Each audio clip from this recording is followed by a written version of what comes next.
Hello, everyone. This is Steven Gibson coming at you with another app update and actually physical prototype and print and play update, which is really cool. So, I want to shout out to everyone that is helping me with finding bugs and fixes. It's been very, very, very helpful. If you would like to help, I would be very grateful. And I can give you access to the print and play file, the tabletop simulator if you want it, and the Android APK. And then you can try it out for yourself. So today I'm going to talk about a few of the updates to the app, and then I'm actually going to play some combat afterwards. So, things that are new.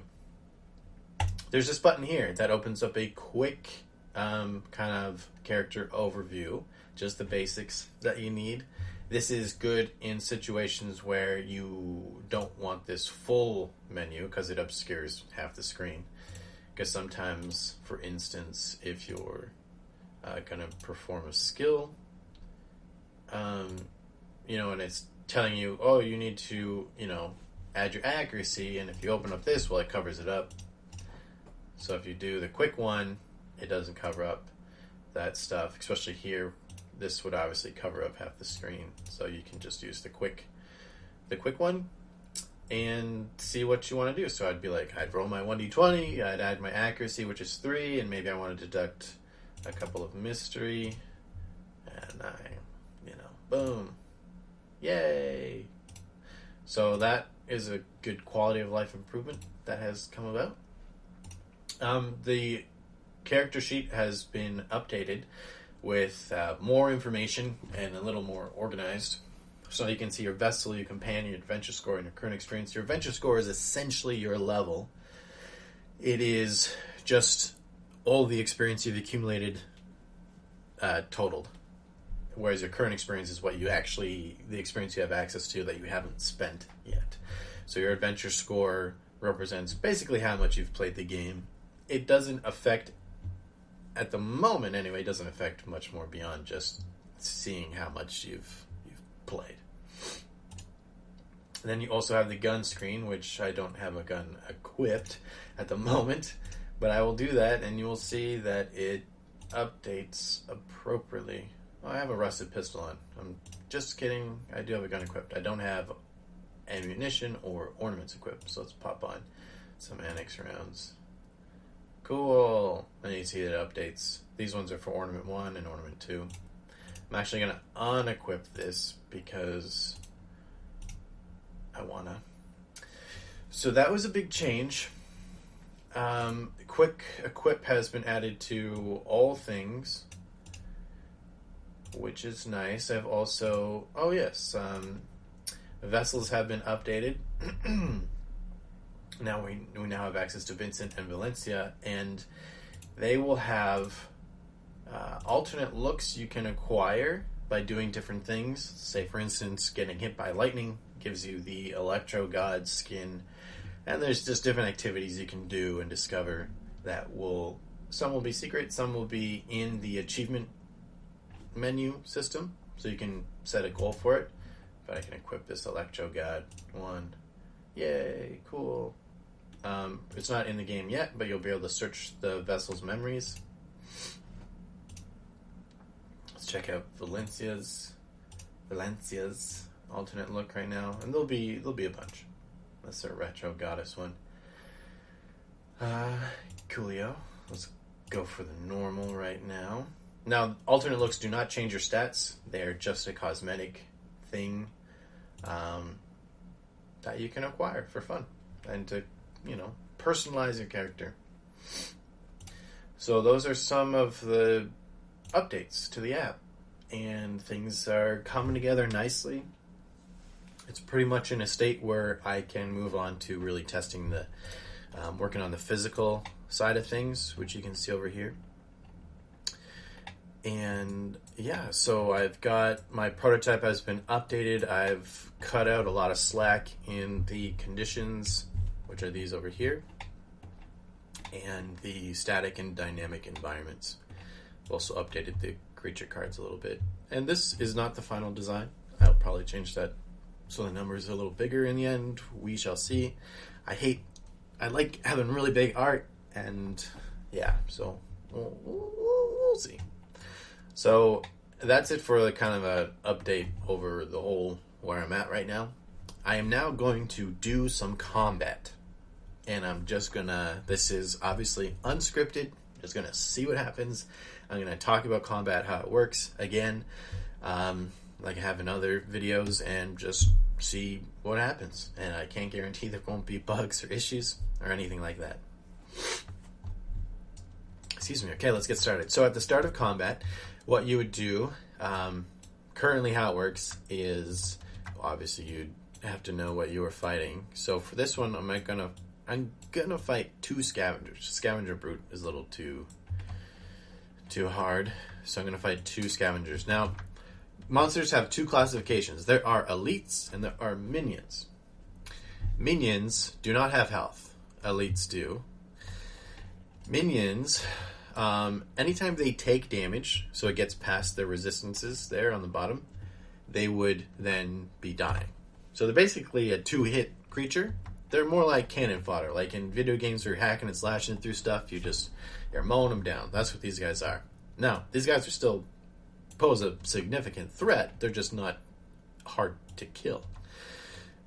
So you would flip them over to the dying once you hit them once, and then you would have to hit them again. And that is how minions work. Now, stats change as they go from dying. Some things go up and some things go down. So you can see when he's dying, his speed decreases, and his kinetic resistance and stuff like that. But like on the Scavenger Brute, for him, you can see when he's dying, his electric resistance goes up. So like, because combat's meant to be like a puzzle that you're trying to figure out. And I'm always trying to do things that play into that puzzly aspect. Combat is not meant to be difficult, and you're not meant to lose. You're meant to struggle, and it's more about being interesting and creating a story as opposed to punishing you. You know, it's not like a gear score, like you might say in some games. See if you're strong enough. Now, in some cases, it might be, but generally, no. Especially because you'll be doing several fights throughout the course of your play session. So for him, you know, you might see like, oh, he's really weak to electric damage. Okay, I'll equip my annex rounds. They do electric damage, or shock rounds. And then once he's switched over to dying, you can see, oh, now he's strong to electric.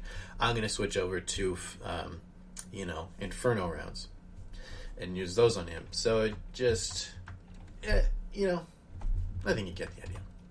Anyway, I'm going to fight 2 scavengers. I'm going to lay out the environment stuff. So the environment, this is called the combat queue, sorry. The combat queue has these 2 slots for environment cards, and then there are however many slots you need up above for people to go in. So I'm going to pop out these cards. I'm going to do 6.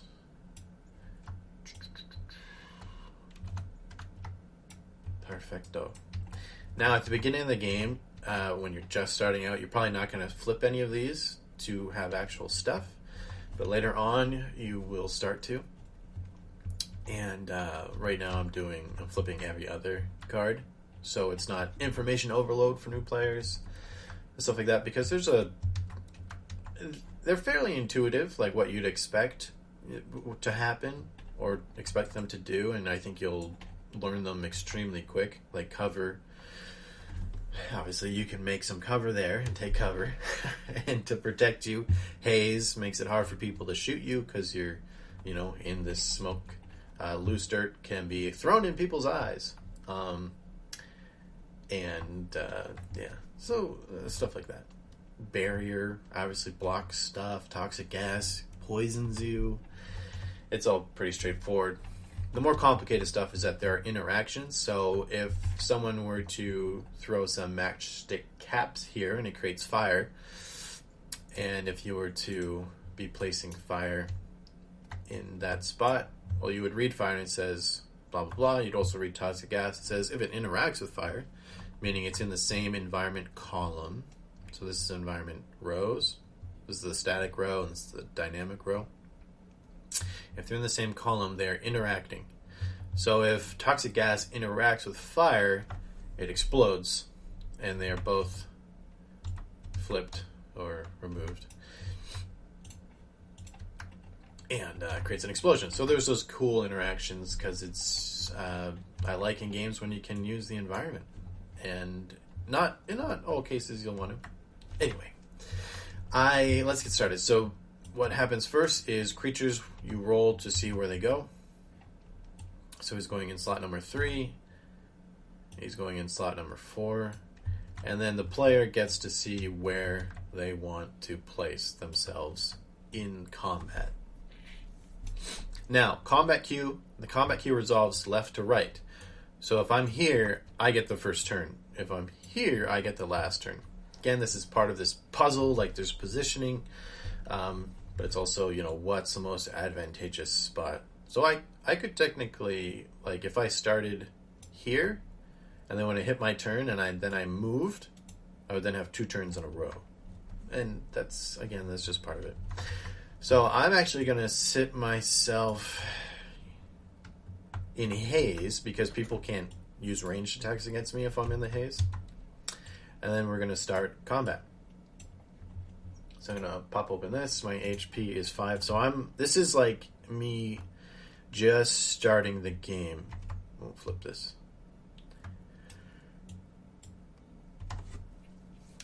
And I'm a total weakling. You'll have 3 guns will be given to you at the start of the game, and you'll get to choose between them. It'll probably be like, shotgun, long range, and medium range. Give that kind of build variety. So right now I'm using the rusted pistol. It's kind of a middle of the road gun. It's nothing fancy. And this right here, because I'm fighting minions, doesn't matter. This is for elites. There can only be 1 elite per combat queue, and because they're essentially a boss. I might call them bosses instead of elites, but I feel like the connotation of boss means it's like a really big deal, and elites are, but they're not always like boss. Like, anyway, this is their stuff to track them. So minions cannot get conditions or anything like that. Some skills would be like, if it's an elite, add the fire condition. If it's a minion, just kill it, and stuff like that. So combat with minions is much more simplified on purpose. So since it's my turn, I'm going to try and kill these guys quickly. So I gotta navigate to combat. Now, my turn. Alright, so I check my conditions. I don't have any. And then I can resolve 2 actions. I can move, I can use a skill, I can use an item, I can use an environment, whatever. Like I can look at an environment column. So I'm going to use a skill. I am going to use my gun skill. I'm going to use hip shot. Now, the important thing, like each gun, each skill is meant to be good in different situations and have its own unique identity. One is not necessarily better than the other. So hip shot, because it's just like a quick hip, it does not, you can see here with bullseye, you do your 1d20 roll, then you add your accuracy, then you minus the target's speed. So because you're aiming and taking your time, their speed plays into it. But with hip shot, because it's just a quick shot, their speed doesn't play into it. So if your opponent has really high speed, this guy has 4, which is pretty good.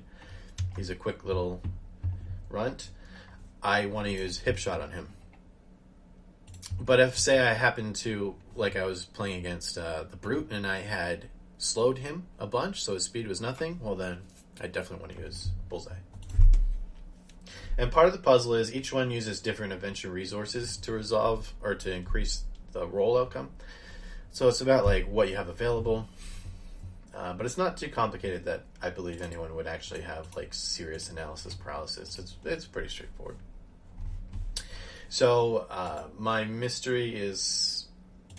Sorry, I'm back. max these out. There we go. I have terrible vitality, so skills like punching and like really physical actions I would not be great at, especially because my strength is 1. So Valencia, the vessel, has higher speed and higher accuracy, whereas Vincent has higher strength and higher health. So he's a little bit more robust. She's a little bit more agile. She has high brilliance and mystery, whereas Vincent has high vitality and willpower. And those are just the 2 starting vessels. You'll acquire other vessels that have, completely different kind of builds associated with them. So I'm going to do a 1d20 roll. Now, the way it works is you get to roll first, see what you got. I got a 5, which is awful. So I'm probably going to miss no matter what, because you need to get, for hip shot, I think you have to get 15 to 20 to actually hit them.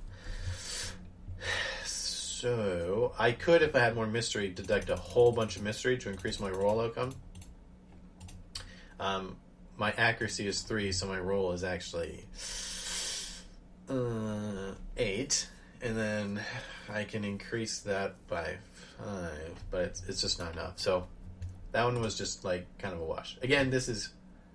Oops, I clicked the wrong number. I missed. So that one was just kind of a wash. I missed. I have one more action, or one more skill. I'm going to use guard because I'm scared. So again, this is just I'm a starting character. All right, so guard, I get protected times 1. Which negates, it's just 1 extra damage resistance across the board, giving you 1 armor. I get evasion, and now I'm exhausted. When you're exhausted, you turn your card sideways, just so you know that you did your turn. And then I'm also getting search evasion. Evasion is kind of a get out of jail free card, but it does require 3 vitality or 3 brilliance to actually dodge. Why is the... Oh, that's weird. It's really low res. I know why. It's because I forgot to update the InDesign file properly. Anyway, it costs 3 vitality or brilliance, and then you get to stagger yourself. So you get to move over 1 to dodge out of the way. Okay, so that's my turn. Now, you can click the X, or if you're new, you can click... If you're starting out, you can click the end turn. It tells you to turn your combat cue sideways, check your conditions, check your environment card. Great. If it's the end of combat, go to loot corpse. Remember, if you are the target of whatever foe's turn is next, if you are the closest player to that foe in the combat queue favoring the left, you must resolve that foe's turn by selecting foe's turn in the combat menu. Great. So basically, if there was... if I was here and there was a player here... this guy would target me because I'm closest to him, and this guy would target him because he's closest to him. But if we were both here, this guy would target me, and this guy would target me. So it goes from top down and favoring the left. So if there's a player here, like this guy would attack that person, not that person.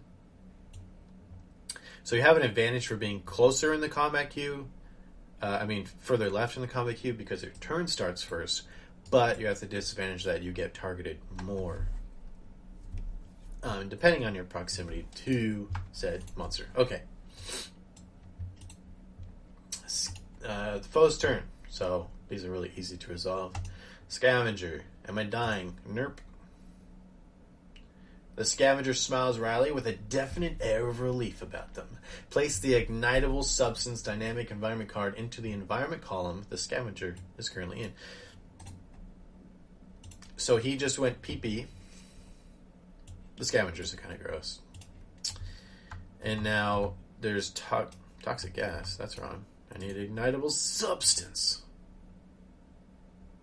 There we go. So their P is ignitable. So now, any combatant that is staggered to this column will gain the Heat Flammable condition. If this card interacts with Whirlwind, add Heat Flammable to all combatants on or adjacent to the space.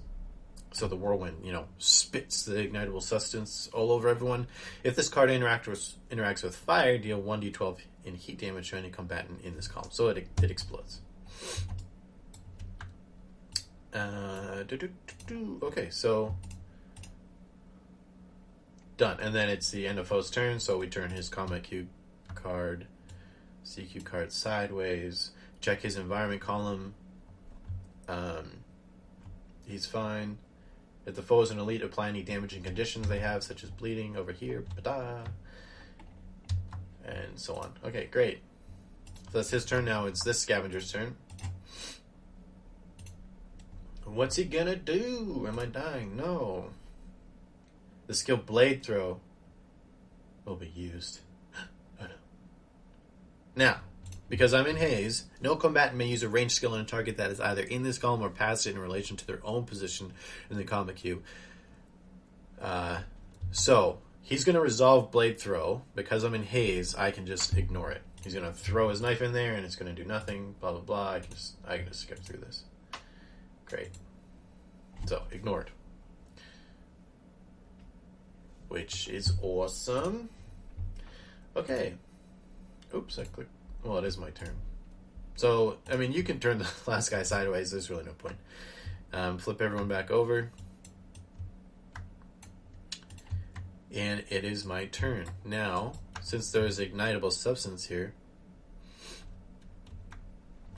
and his heat damage, or his heat resistance is low, I am going to try and blow him up.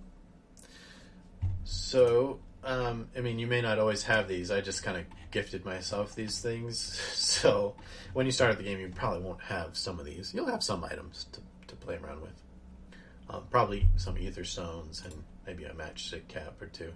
No, I'm not going to use meat. I'm going to use a matchstick cap. So, matchstick caps, nicknamed for the peculiar caps, which are crusted over with a black substance that, when struck, alight into flame like a matchstick. Requiring a fair amount of friction to set the fungi aflame, this oddity is a rather common commodity within the Forgotten West, especially among travelers. It is said to be an unnatural occurrence concocted by shamanic summoners in times past. Can be used to create a flame and do heat damage. What does 26 heat damage to target? Okay, so I'm going to use these. Okay, I can do it within range 2, so that would mean... So this is... The column you're in is range 0, and then range 1, 2, 3, 4. Right? Okay. So, apply this, just so you know, the items have not had their outcomes formatted with the new coloring and stuff. Apply 1d6 heat damage to a target or environment column of your choice within range 2, minus the target's resistances and or special conditions. So, I'm gonna throw this. Come on, big money. 3. Okay, not bad. So he's gonna take 1 damage, 1 heat damage, which because I did 3 heat damage and he only had 2 heat resistance. Oh, you can see like his kinetic resistance goes way down when he is dying, which is great. So I can just do a normal skill against him. So then I roll it again. Oh, a 6. Blaze the fire dynamic environment column in the same. So this is fire. Now, because fire is replacing ignitable substance, that's an interaction. So, I'm going to do 1d12 heat damage to this guy. Obviously, that's... Unless it does 1 damage. Oh my gosh. It did only do 1 damage. So, it wasn't a good explosion. So both of these are going away.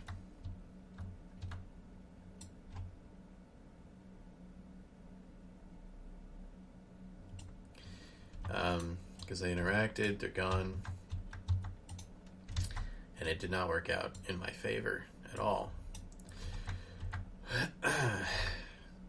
So because it only did one, it doesn't cover the threshold of his resistance, so it does none. So he's fine. Alright. Now, I'm gonna just punch him in the face. Because his kinetic resistance is so low. Now my strength is 1. No. See, because punch uses your strength as damage, so. Unless I punched him really hard. His speed is low, so.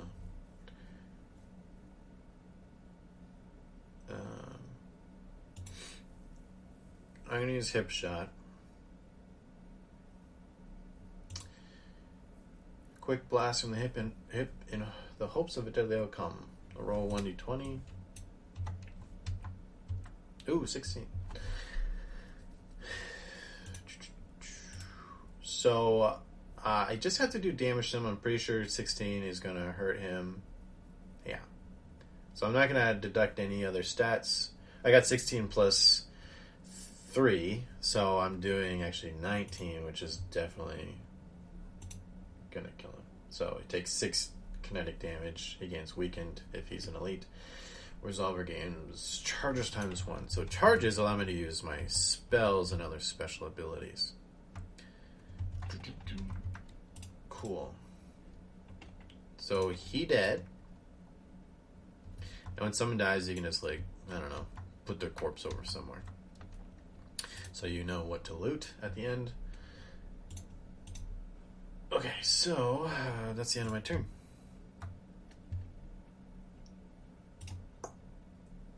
Now let's do foe's turn.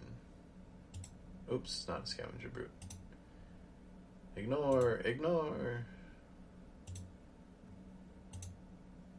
Yes, okay. Yeah, I shouldn't have clicked that button. Okay, foe's turn. Scavenger. Am I dying? Nope. You seize this knife. It has done many of the killings before. The scavenger scrunches their face and without shame drops a steaming pile of... Place the loose dirt.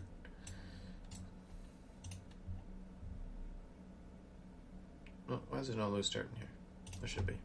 There. Place the loose dirt.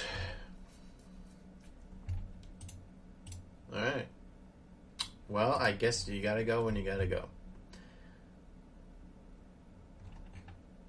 And I can go over there and pick up that dirt and throw it in his face if I wanted to.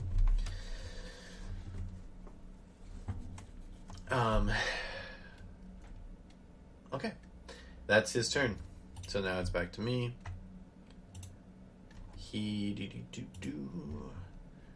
And now I'm gonna shoot him. Oops. Combat. My turn. Skill. I'm actually, you know what? I'm gonna use a spell against him. We'll see what happens. I can empower myself. I can do Hades' Rage. Creates an explosion. Or doubles spice. Set the environment or enemies on fire. I like that. Let's do double spice. It actually doesn't cost 3 mystery anymore. It's just 1 of 3 charges. Okay, how many charges does the Resolver want to spend? 1. Because I only have 1. And I guess I need to click 1. An array of tiny red lights spray into the sky with dazzling swirls. Swirls! They burst into flames and scatter about the area, alighting it with fire. Target takes the Resolver's accuracy plus 1d6 as heat damage. Nice! My accuracy is 3, and 1d6 is heat damage. Boom. 5. So, well, hello there. High damage. 8. So he's going to go over to dying. Boosh. If I had done a 3, it would have done, obviously more. It sets a place on fire. So the more power you put into your spell, the more powerful it is. So I'm out of charges now. He's dying. I'm gonna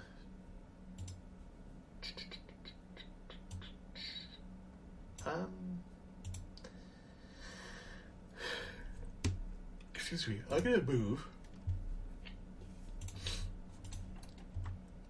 closer to, further away, just so I can show you, what he might do when he's dying. Just because I probably could have killed him. I don't know. Dang it! I clicked the scavenger brute again. Obviously, I need to put in a... Are you sure you want to resolve this first turn? The scavenger. Am I dying? Yes, you are. Hey, where's the dying effect? It's supposed to be on there. Let's loose a wild cry. Oh, he cries. So sometimes it won't even attack you. He's just sad that he's dying. He's hurt. He's wounded. Alright, I'm going to shoot him. If I can. Range 3? Yeah. I can use bullseye. Minus the target's speed. I mean, bullseye's probably a bad idea, but... I'm gonna roll 1d20. 7! Ugh. What I should have done is used a hagworm tail to increase my accuracy by double. Okay, so I do 7 plus 3, which is 10, minus 2, 8, for every 2 brie, since it's the end of battle. Now, battles, your status continues after you finish the battle, so you have to keep adventuring after combat, so you may not want to spend all of your brilliance. For every 2 brie, you... 1, 2, 3, 4, 5. I'm just going to do it now. So I'm going to increase it by 5. So I'm going to do 13. I'm probably going to fail. What a waste. Okay, so... Yeah, for bullseye, you have to be 15 or higher. Okay. Great. I'm gonna go with hip shot, I guess. Hip shot. Boop, boop, boop. Roll 1d20. 11. Plus my accuracy. 3. So we're at 14. And for every 2 mystery, I deduct 14, 15. Oh, I wasn't paying attention. Anyway, we'll do 15. Target takes 3 kinetic damage, and he dies. Blah. Yay! End of my turn. Now, I get to loot all these guys, so loot corpse. Scavenger. Are you sure you defeated? I get 5 experience. Yay! I gained 5 coin off his dead body. And then, yes, I killed this guy too. And I found a hagworm tail. Nice. That increases your accuracy for a turn. And yeah, just with combat, again, there's a lot of random stuff that can happen. So when I went to loot its corpse, it could have come back as a zombie. It could have been strapped with bombs. All kinds of different things could have happened. Now, some of those are very rare. So generally, you're just going to get the loot. But once in a while, change things up. So that was combat with 2 scavengers. As you progress through power, you might be fighting 3 scavengers in a scavenger brood or crazy mix. And yeah, lots of cool stuff in the combat, and it's going pretty smoothly in my playtest right now, so I'm really happy with it. And I think I'm at a point where I'm ready to start sharing the print and play in the app openly with everyone and getting their input, and getting much closer to that Kickstarter for the app. So thank you for watching. If you made it this far, appreciate all your support and your attention. And until next time.